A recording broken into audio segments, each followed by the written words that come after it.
nama saya Dia. Kira-kira ada yang bisa saya bantu ya Bu ya? Iya Bu, iya Mbak, di sini saya ingin mengakhiri kehamilan saya. Saya bingung menggunakan alat kontrasepsi.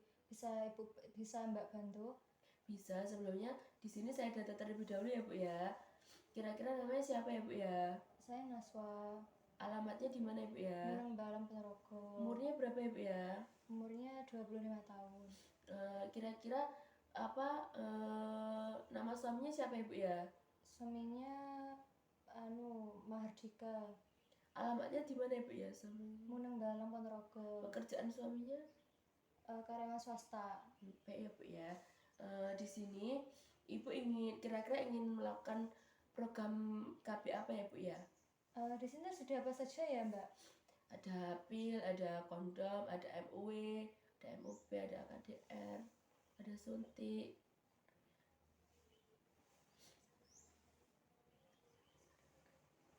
Kemudian di sini Ibu jika ingin melakukan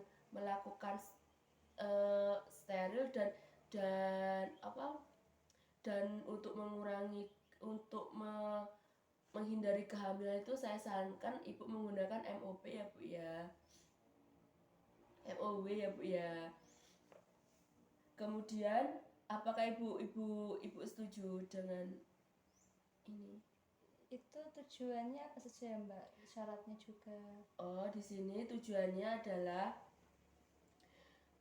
untuk penutupan kehamilan yang intinya sel telur sama sel sperma itu tidak bertemu di dalam rahim dan untuk mengurangi kehamilan. Kemudian syaratnya ya Bu ya, syarat sukarela. Apakah Ibu sukarela? Ya, tergantung suami saya juga ya Bu. Kemudian syarat bahagia. Di sini Ibu juga harus bahagia. Apakah Ibu bahagia? Iya. Ya. Kemudian syarat mediknya Ibu yang tidak boleh menggunakan metode kontrasepsi mantap antara lain Ibu yang mengalami peradangan. Apakah Ibu mengalami peradangan? Tidak.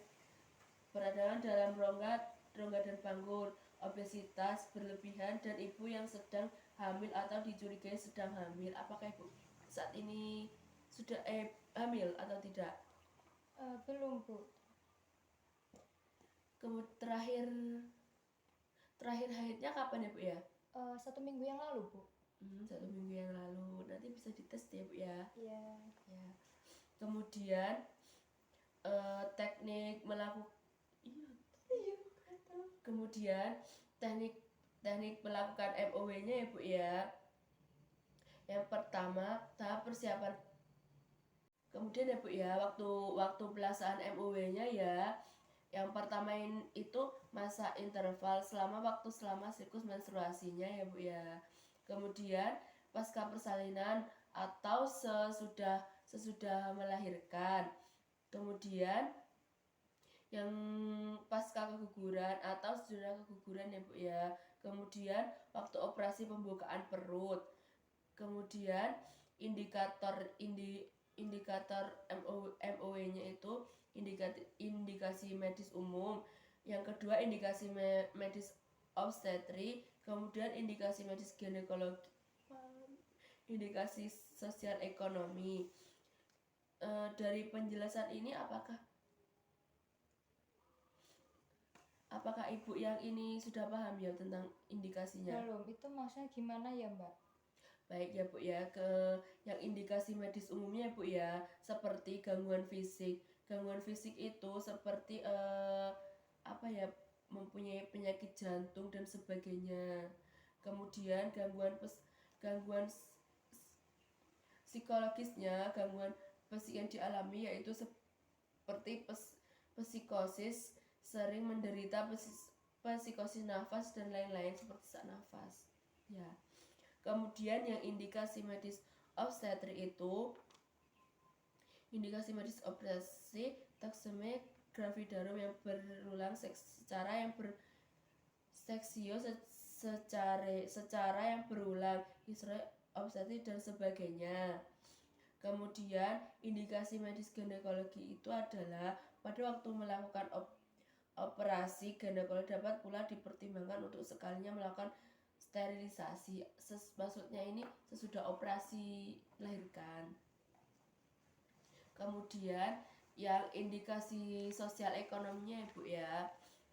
Indikasi berdasarkan beban sosial ekonomi yang sekarang ini terasa bertambah lama atau bertambah berat. Jadi misalnya kan sekarang ini banyak kebutuhan ya Bu ya. Iya. Jadi bisa dipertimbangkan lagi gitu. Kemudian Iya Bu.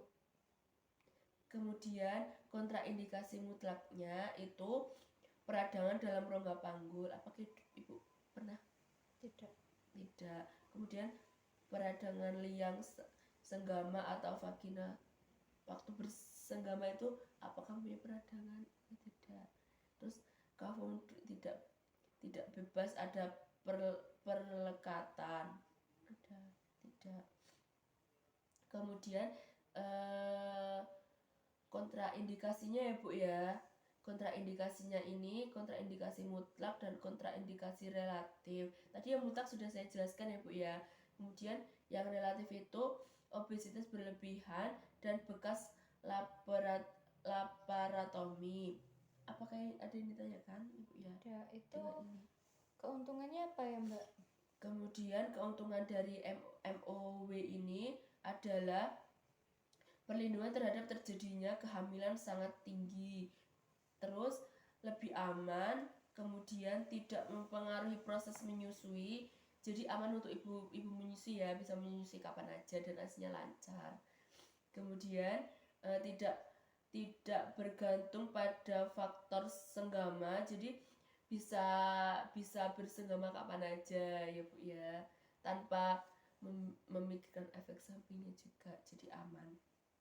Kemudian baik bagi klien apabila kehamilan akan menjadi resiko kesehatan yang serius. Kemudian pendarahan sederhana dapat dilakukan dengan anestesi lokal, tidak ada perubahan fungsi seksual, jadi masih sama aja ya Bu ya.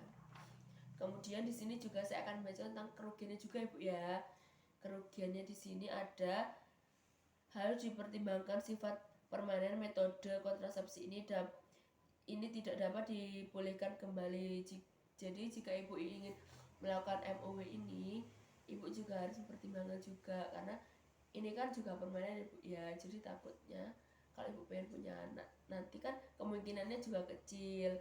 Apakah Ibu bersedia? Ya. Klien dapat menyesal di kemudian hari. Kemudian resiko komplikasi kecil meningkat apabila digunakan anestesi umum. Selanjutnya, rasa sakit atau ketidaknyamanan dalam jangka pendek setelah tindakan. Kemudian dilakukan oleh dokter yang terlatih, dibutuhkan dokter spesialis gineologi atau dokter spesialis bedah atau laparoskopi. Tidak melindungi diri dari IMS. Efek sampingnya apa ya? Efek sampingnya di sini juga ada efek sampingnya ya Bu ya. Yang pertama menimbulkan rasa tidak nyaman di area sayatan ya Bu ya. Kan itu dibuka ya Bu ya, dibuka luka baru lagi. Jadi pasti ya agak sakit gitu ya, nyeri gitu, nyeri sedikit. Kemudian sakit perut atau kram, kelelahan, pusing, kembung dan sakit di area bahu gitu. Apakah Ibu bersedia ingin melakukan? Iya, bersedia. Nanti diperiksa dulu ya Bu ya. Iya. Apakah Ibu bisa memulai penjelasan saya tadi? Ya, MOW itu mengikat atau memotong sebagian jaringan yang ada di rahim. Terus apa keuntungannya menggunakan MOW itu lebih praktis, terus nyaman, meminimalisir untuk hamil. Terus kerugiannya apa ya Bu ya? Kerugiannya yaitu ya agak menyesal. Iya, agak menyesal kemudian hari, terus lebih mahal. Terus efek sampingnya juga membuat tidak nyaman, terus kram, terus nyeri pada sayatan. Baik ya Bu ya, di sini kondisinya sudah, nanti diperiksa di dalam ya Bu ya. Terima kasih atas waktunya. Di sini saya pamit dulu. Assalamualaikum warahmatullahi wabarakatuh.